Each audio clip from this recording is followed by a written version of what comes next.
How do hackers look like? An oldie but goldie from my cybersecurity training repertoire.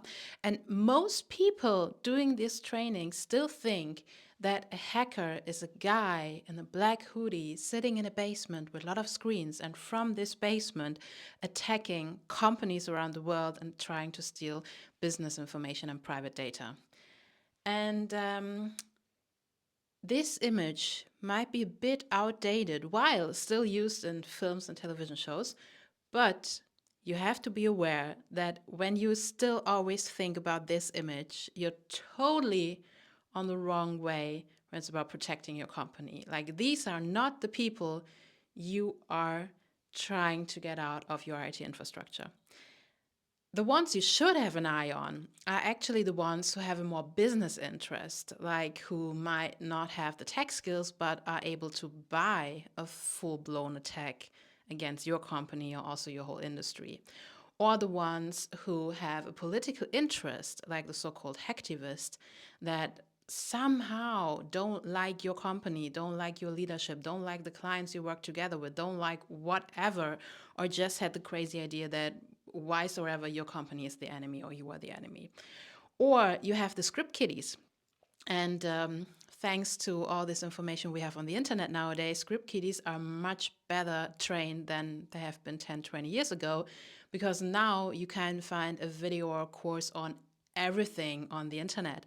So possibly you think you're protecting your company against somebody 50-year-old in a basement, but the actual person who's disrupting your operations is 15 years old, sitting maybe not even in a basement, maybe in a children's room somewhere around the world, and might not even target your company, but you've just been somehow in the loop of whatever they tried because they've seen it online. So there are so many possible scenarios how you and your company can end up in the worst case scenario of a successful hacking attack, or also in the worst case scenario of a successful fraud attempt. They are very, very costly as well. And because of this wrong image of hackers, many people also don't think about fraudsters in the same way. So the best thing you can do when you ask yourself, how do hackers look like, or also how do fraudsters look like, that you delete everything that you learned from films and television and you just say, I don't know, but I'm getting up every day to protect my company, no matter how the attacker looks like. That's the mindset we need here, because everything else we don't know anymore. Maybe we never knew. What we know is that all hacking attacks and all fraud attempts are always around two things: data and money. And in many cases, they just want the data to make money afterwards. So the easiest thing, no matter if you have a technical background or not, is that you at work, for your company, or also in your own personal environment at home, you have a look: where's my data stored and where's my money stored? No matter what money it is, can be crypto as well. And then you ask yourself, okay, is it physical, is it digital? And where are access points? And where are potential gaps where I don't really know how it works, or I don't know what person has access, or access is outdated, or software is outdated, or whatever. And if you have a look at it this way, like from the things everybody wants back to the beginning, to the first access, or to the first information that there could be something interesting, then you have a very, very good overview and your awareness is very, very high that you have to protect this kind of access funnels to the most interesting assets: data and money.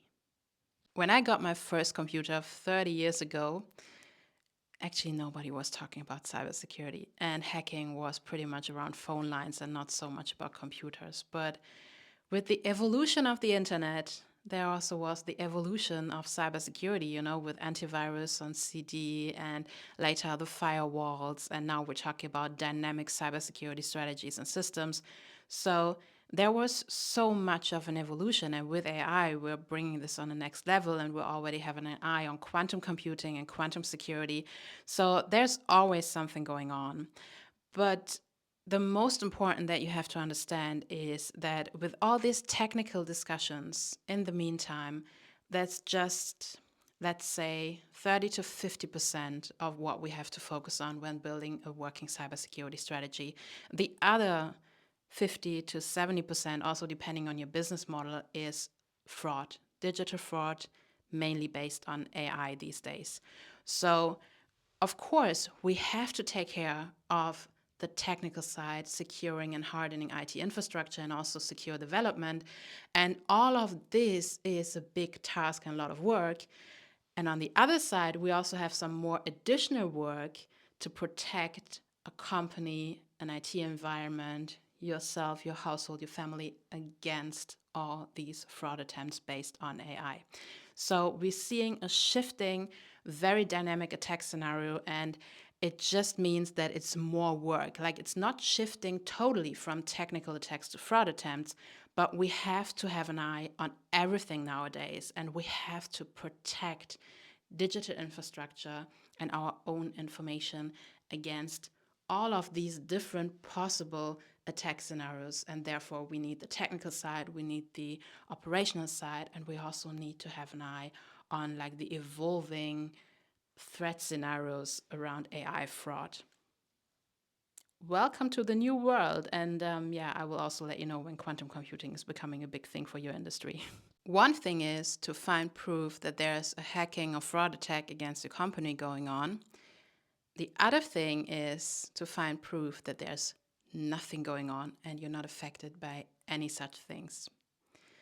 And this is also super crazy, but we have seen media articles where somebody, whoever, pretends that there's an attack against a company going on just to harm their reputation, not even their IT infrastructure, not even blackmailing them to get money, but for whatever reason, paid by whoever, just pretending there's an attack going on. They don't have a good cybersecurity strategy to protect the company, to harm their reputation and also the trust with their clients. So be aware that cybersecurity is very, very interesting sometimes and absurd, and all the different things can hit your company as well. So, what you also want to keep an eye on is, and you will learn a lot about that in this course later, to have your documentation and also collect the evidence of what's going on in your IT infrastructure, on your bank accounts, and even have an eye on your reputation as well. This is also part of the attack scenarios and the assets you want to protect in the meantime.